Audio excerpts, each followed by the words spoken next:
एक महिला कई दिनों से परेशान थी। ना तो बातचीत कर रही थी, ना ही खाना पीना खा रही थी। छोटा सा बच्चा होता है, उससे भी ठीक से बात नहीं कर रही थी।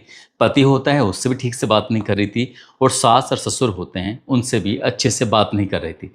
हालांकि इससे पहले कभी भी ऐसा नहीं हुआ कि उसने परिवार के किसी सदस्य से इस तरह से बातचीत की हो। पति अपनी पत्नी से पूछता है कि मैंने कभी तुम्हें इस तरह से नहीं देखा कि तुम किसी से भी बातचीत नहीं कर रही हो, और देख रहा हूं कि ठीक से खाना भी नहीं खा रही हो।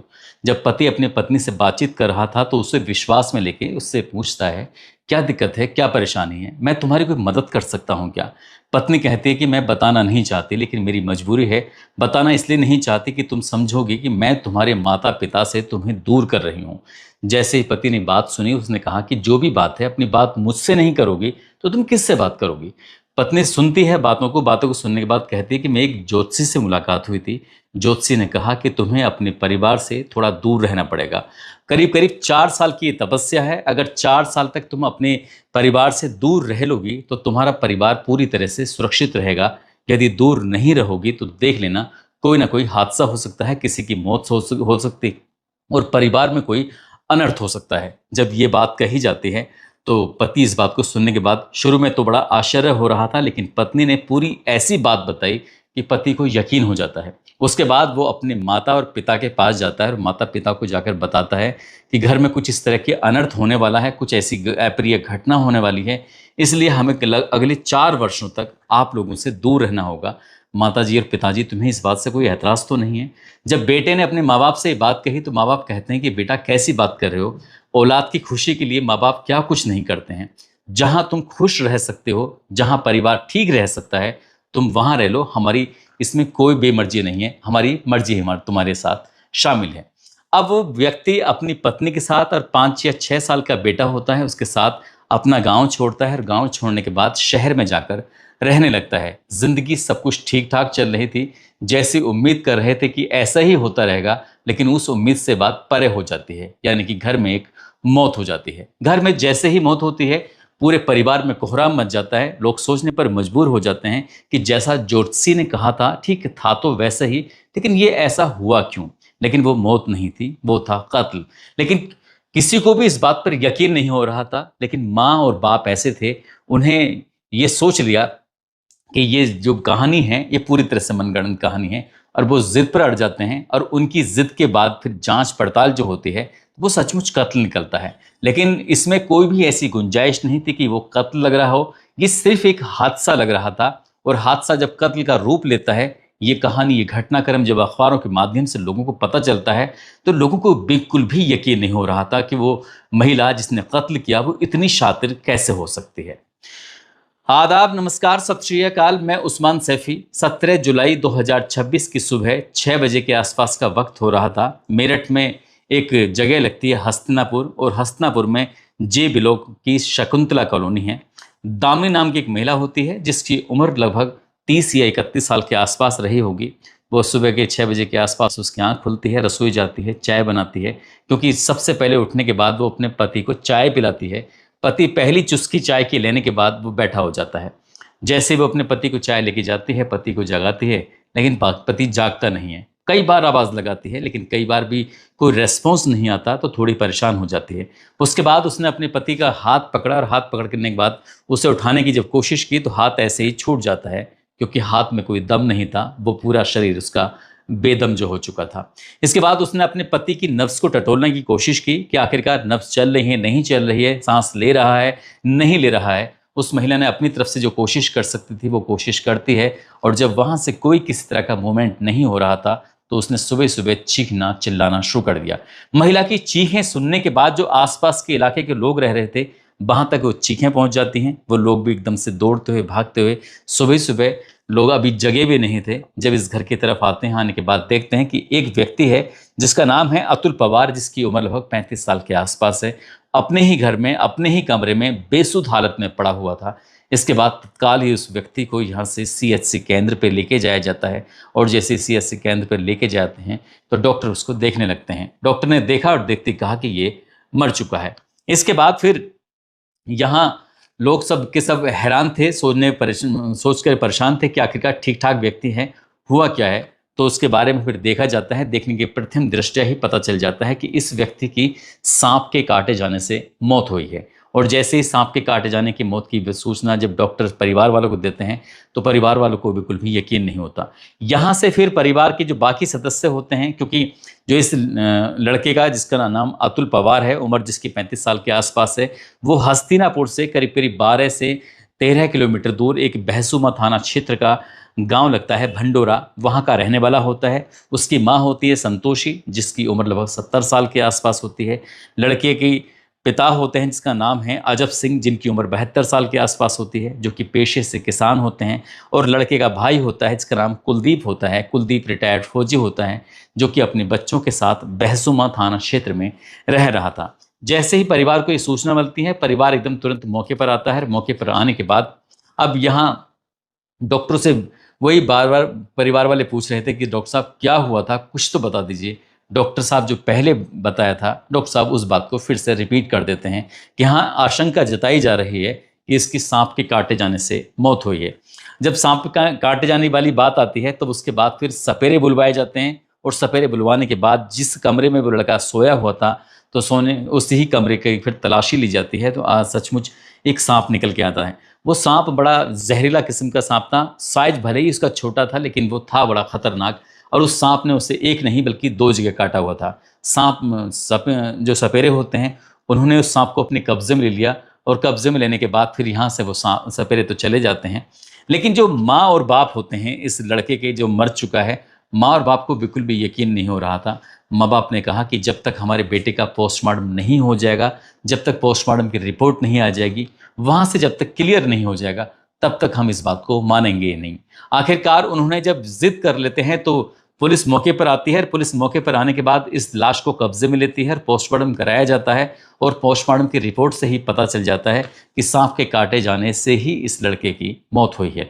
अब इसके बाद जब उसके अंतिम संस्कार कराने के लिए यहाँ से इस बॉडी को लेके जाने वाले थे, तो जो उस लड़के के माता और पिता होते हैं, संतोषी देवी और अजब सिंह, उन्होंने कहा कि हम इसको यहाँ से लेके नहीं जाने देंगे।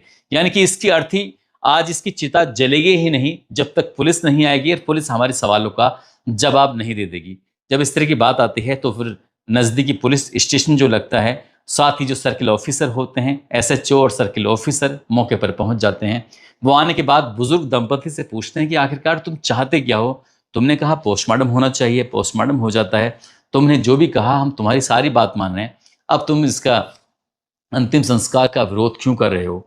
जब पुलिस ये बात कहती है, वो कहते हैं कि हमें शक है हमारे बेटे की ये मौत नहीं, कोई हादसा नहीं, बल्कि ये कत्ल है। पुलिस वालों को यकीन नहीं हो रहा था। पुलिस वाले पूछते हैं कि तुम ऐसा कैसे कह सकते हो। वो कहते हैं कि आए दिन खबर मिल रही है कि जो पत्नियां हैं वो अपने पति को किसी न किसी रूप में मार रही हैं।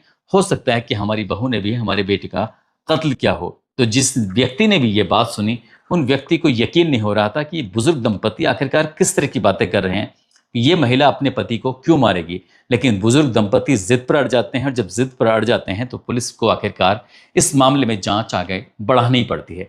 जांच आगे बढ़ानी पड़ती है। इत्तेफाक से वो महिला भी पास में खड़ी हुई थी। उससे जो सवाल जवाब किए जा रहे थे वो नॉर्मली जवाब दे रही थी। उससे पूछा जाता है कि तुम कहाँ थी जब इसने इसको सांप ने काटा। उसने कहा कि मैं भी उसी घर में थी, लेकिन मुझे कुछ गर्मी ज़्यादा लग रही थी। गर्मी ज़्यादा लगने की वजह से वो अपने बेटे के साथ जाकर दूसरे वाले कमरे में लेट जाती है, जहाँ पर थोड़ी हवा वगैरह आती है। लेकिन उसका पति यहाँ पर अकेला था, उसको सांप ने काट लिया। पुलिस को यकीन हो जाता है कि बात तो ठीक है।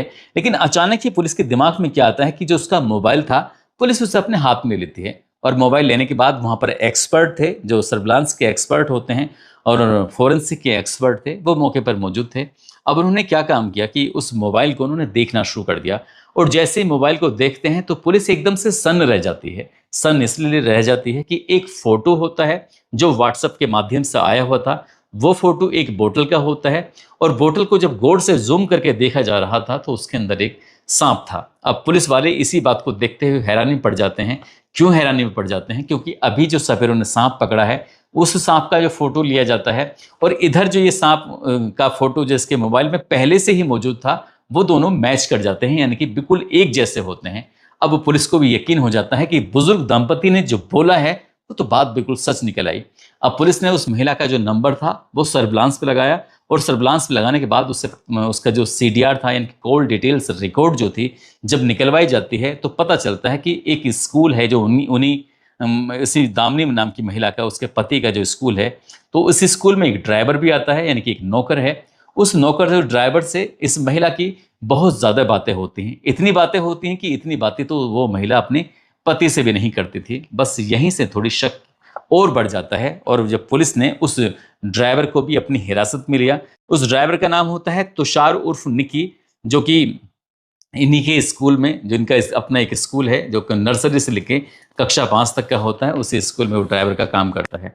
अब उस लड़के यानी कि तुषार उर्फ निक्की को पकड़ा जाता है। जो महिला होती है जिसका नाम दामिनी होता है, उसको भी पुलिस हिरासत में ले लेती है। अब इनसे पूरी कहानी जानने की कोशिश कर रहे थे कि आखिरकार पूरा मामला क्या है और कैसे तुमने इस कत्ल को अंजाम दिया। कहानी शुरू होती है 2018 से, उत्तर प्रदेश के हस्तिनापुर, लगता है मेरठ जिले में। तो यह वहाँ पर एक कॉस्मेटिक की दुकान होती है। कॉस्मेटिक की दुकान के अंदर ये महिला जिसका नाम दामिनी होता है, उस वक्त लड़की थी, ये कुछ खरीदारी करने के लिए आई थी। और जब खरीदारी करने के लिए आती है तो इत्तेफाक से यहाँ पर तुषार पवार भी आ जाता है, नहीं अतुल पवार भी आ जाता है। और जैसे अतुल पवार आता है तो ये दोनों पहली बार जब एक दूसरे को देखते हैं तो देखते ही एक दूसरे को मोहब्बत हो जाती है, प्यार हो जाता है। एक दूसरे से नंबर एक्सचेंज कर लेते हैं, और नंबर एक्सचेंज करने के बाद बहुत सारी बातें किया करते थे। और बात करने के बाद फिर उन्होंने फैसला कर लिया कि क्यों ना हम शादी कर लें। लड़की जो होती है दामिनी, वो अपनी माता से बातचीत करती है, अपने भाई से बातचीत करती है। जो लड़का होता है इसका नाम अतुल पवार होता है, वो अपने पिता से बात करता है, अपनी माँ से बात करता है, अपने भाई जो फौजी होता है उससे बातचीत करता है। और वो कहते हैं कि हम दोनों आपस में एक दूसरे से शादी करना चाहते हैं। दोनों ही परिवार इस शादी को लेकर तैयार नहीं थे, राजी नहीं थे, लेकिन उनकी मर्जी के खिलाफ इन दोनों ने शादी कर ली। साल 2019 में शादी कर लेते हैं। हालांकि परिवार वाले मजबूरी में शादी में शामिल जरूर हो जाते हैं, लेकिन वो शादी को लेकर तैयार नहीं थे। धूमधाम से शादी होती है और ये दोनों बिल्कुल साथ रहने लगते हैं। लड़की अपने घर मायके से विदा होने के बाद वो अपने ससुराल में गांव भंडोरा में रहने लगती है, वहीं जो बहसूमा थाना क्षेत्र में लगता है वहाँ रह रही थी। और 1 साल के बाद यानी कि साल 2020 में उसको एक बेटा भी पैदा हो जाता है। इस महिला की अगर दामिनी की बात करें तो दामिनी ने डबल MA किया हुआ है, B.Ed की पढ़ाई की हुई है, और B.Ed की पढ़ाई के साथ साथ उसने फिर एक नौकरी करने लगती है। कंप्यूटर की एक कंपनी में नौकरी कर रही थी। जिंदगी में उसका सब ठीक ठाक चल रहा था। एक दिन उसने अपने पति से कहा कि मैं नौकरी छोड़ना चाहती हूँ, तुम भी जो अपना कारोबार करते हो उसको छोड़ दीजिए और हम मिलकर एक स्कूल चलाते हैं। मैंने B.Ed किया हुआ है, मुझको पूरी समझ भी है। तब उसका पति कहता है ये तो बहुत अच्छी बात है। इसलिए साल 2022 में ये दोनों अपनी अपनी नौकरियां छोड़ने के बाद फैसला कर लेते हैं और हस्तिनापुर में एक विद्यालय खोलते हैं, जो कि हस्तिनापुर रामलीला ग्राउंड के पास होता है। और विद्यालय का नाम होता है कृष्णा किड्स प्ले स्कूल। और ये स्कूल खोलते हैं तो नर्सरी से लेके कक्षा 5 तक यहाँ पढ़ाई होती है। शुरुआत में बच्चों को जोड़ने में थोड़ी दिक्कत हो रही थी, लेकिन वक्त के साथ बच्चे बढ़ने लगते हैं और बच्चों की संख्या हो जाती है लगभग 150 के आसपास।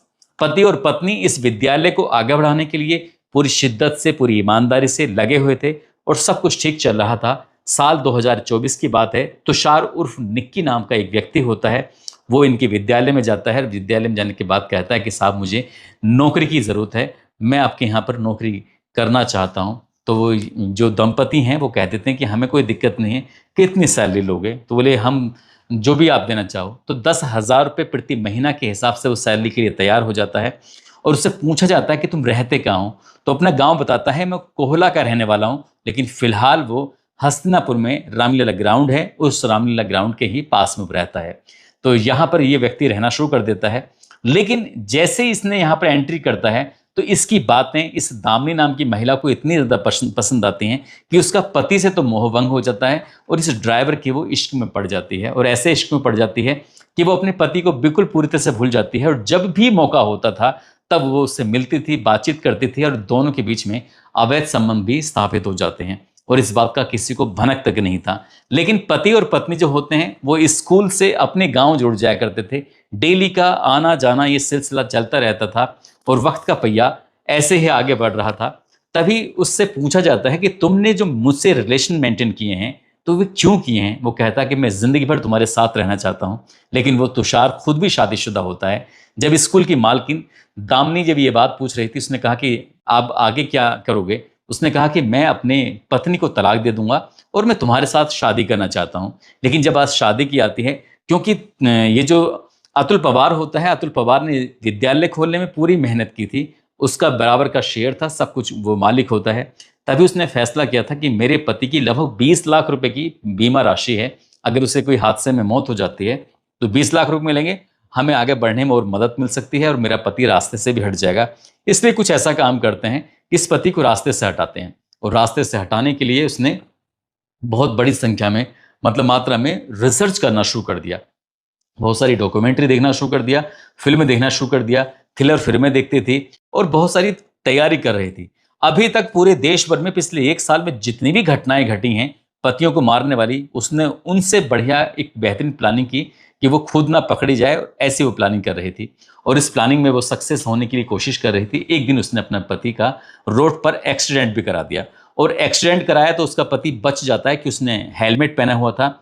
जब वहां से सफलता नहीं मिलती है तभी वो फैसला करती है कि मैं गांव से अपने पति को शहर की तरफ शिफ्ट करती हूँ। और एक ज्योतिषी का सहारा लिया जाता है कि ज्योतिषी ने ऐसा बोला है कि परिवार पे कोई बहुत बड़ा संकट है, पति के साथ कई हादसे हो चुके थे, वो मरते मरते बच जाता था। तभी उसने अपने पति को विश्वास में लिया, पति ने परिवार को विश्वास में लिया, और वो अपना गांव छोड़कर शहर में आ जाता है। और जब शहर में आ जाता है तो रहना सहना शुरू हो जाता है। महज अभी 3 महीने ही हुए थे उसे शहर में रहते रहते। तुषार ने प्लानिंग किया, उसने कहा कि मैं किसी सपेरे से बातचीत करता हूं और उससे कहूंगा कि एक बढ़िया सा सांप का इंतजाम कर, जो काटे उसका काटा पानी ना मांगे। इस तरीके की बात आती है। तो यहाँ पर एक उदय नाम का लड़का होता है और एक सोनू होता है। दोनों ही पेशे से सपेरे होते हैं, जिनका काम होता है सांपों को पकड़ना या फिर काटे हुए जो सांप के द्वारा काटा हुआ व्यक्ति होता है उसका जहर उतारना। जब उससे बातचीत की जाती है इन दोनों लड़कों से, तो दोनों लड़के तैयार होते हैं 5 लाख रुपए में, यानी कि 5 लाख रुपए आप हमें दे दो और जैसा चाहोगे हम वैसा ही कर देंगे। जैसा उनसे कहा गया था वो वैसे ही कर रहे थे, और एडवांस में उनको 15,000 रुपए की रकम दे दी जाती है। और जब 15,000 रुपए की रकम दे दी जाती है तो उसके बाद फिर ये तारीख आती है 16 जुलाई 2026 की रात। हालांकि ऐसी कोई रात नहीं होती थी जब ये महिला अपने पति को नींद की गोलियां नहीं देती थी। नींद की गोली इसलिए देती थी क्योंकि जब वो एकदम से नशे में हो जाया करता था, वो उठने की स्थिति में नहीं होता था, तब वो अपने प्रेमी को अपने पास बुलाती थी और उसके साथ वो आराम से वक्त बिताया करती थी। लेकिन एक मन में डर रहता था कि पति कहीं जाग ना जाए। तभी उन्होंने कहा था कि इसे रास्ते से हटाना है। और वो 16 तारीख की रात आती है, तो उस रात में उसने दूध में मिलाकर लगभग 10 या 12 गोलियां दी थी नशे की। और जैसे 10-12 गोली देती हैं वो आराम से कमरे में जाकर सो जाता है। तभी जो सपेरे होते हैं जिसका नाम उदय और सोनू होता है, उनको बुलवाया जाता है। और जब बुलवाया जाता है तो उससे पहले ही पूछा जाता है सांप ठीक ठाक खतरनाक है कि नहीं है। उस महिला ने कहा, वो कहता है, सपेरे कहते हैं कि मैडम कैसी बात कर रही हो, आप देख लीजिए। यानी कि उसे व्हाट्सएप पर एक फोटो भेजा जाता है। सांप का कहा जाता है कि ये सांप छोटा भले ही है लेकिन है बहुत खतरनाक। जब इस तरह की पूरा इत्मीनान हो जाता है और तो वो सांप आते हैं उसके घर में, उसकी चारपाई पर छोड़ देते हैं, ऊपर से उसको कंबल उड़ा देते हैं, यानी कि वो जो सांप था उस कंबल से बाहर ना जा सके। और रात के जब पूरे रात बीत जाती है, दिन निकलता है, उस वक्त सांप उसे लगभग 2 बार काट चुका था और 2 बार काटने में ही उसकी मौत हो जाती है। वो पहले से ही एक तो नशे में था, दूसरा सांप के जहर से उसकी जब मौत हो जाती है तब फिर लोगों को यकीन नहीं हो रहा था। सबके सब लोग इसे हादसा मान रहे थे, लेकिन 2 ही ऐसे शख्स थे, उस लड़के के माता और पिता, जिन्हें इस बात का बिल्कुल भी यकीन नहीं हो रहा था यह हादसा है। वो कह रहे थे पहले से ही हत्या है। और पुलिस ने जब इस घटनाक्रम का खुलासा किया, सर्विलांस की टीम हो, फॉरेंसिक की टीम हो, या फिर जो भी सीसीटीवी कैमरे मिले हो, व्हाट्सएप की चैटिंग मिली हो, या कॉल डिटेल्स रिकॉर्ड मिली हो, जो भी साक्ष्य जुटाए जा रहे थे, उन साक्ष्यों के आधार पर आखिरकार ये क्लियर हो जाता है कि ये हादसा नहीं बल्कि कत्ल है। पुलिस ने दोनों को गिरफ्तार किया, प्रेमिका को भी गिरफ्तार किया, प्रेमी को भी गिरफ्तार किया, और गिरफ्तार करने के बाद जेल भेजा। उनके फोटो जब अखबारों में प्रकाशित होते हैं, छपते हैं, सोशल मीडिया के अलग अलग प्लेटफॉर्म पर वायरल होते हैं, तो यकीन नहीं हो रहा था कि एक महिला जो डबल एमए है, बीएड की पढ़ाई की हुई है, बाहर नौकरी भी करती थी, खुद का अपना विद्यालय भी चला रही थी, वो इतनी शातिर कैसे हो सकती है। दोस्तों, इस पूरे घटनाक्रम को सुनाने का उद्देश्य है किसी को परेशान करना नहीं है, किसी का दिल दिखाना नहीं है, बल्कि आपको जागरूक करना है, आपको सचेत करना है। और जाते जाते छत्तीसगढ़ के रहने वाले हैं ध्रुव कुमार, और जालंधर की रहने वाली हैं निकिता। आज इनका जन्मदिन है। इन दोनों को जन्मदिन की बहुत बहुत शुभकामनाएं, बहुत बहुत मुबारकबाद। और जाते जाते कुछ लोगों ने नाम लेने की अपील की है, जिसमें अंजलि भारती हैं, मेहताब फारूक, रिंकी रानी, राम सिंह, खुर्शीद अहमद, जतन प्रजापति, अखिल कुमार, प्रियंका पांडे, शकील खान, छोटू तिवारी, परवेज़ अहमद, निशांत अख्तर, सुशीला निसात अख्तर, सुशीला ठाकुर, नन्हे खान। आप सब लोग अपना ख्याल रखें, सुरक्षित रहें। जय हिंद, जय भारत।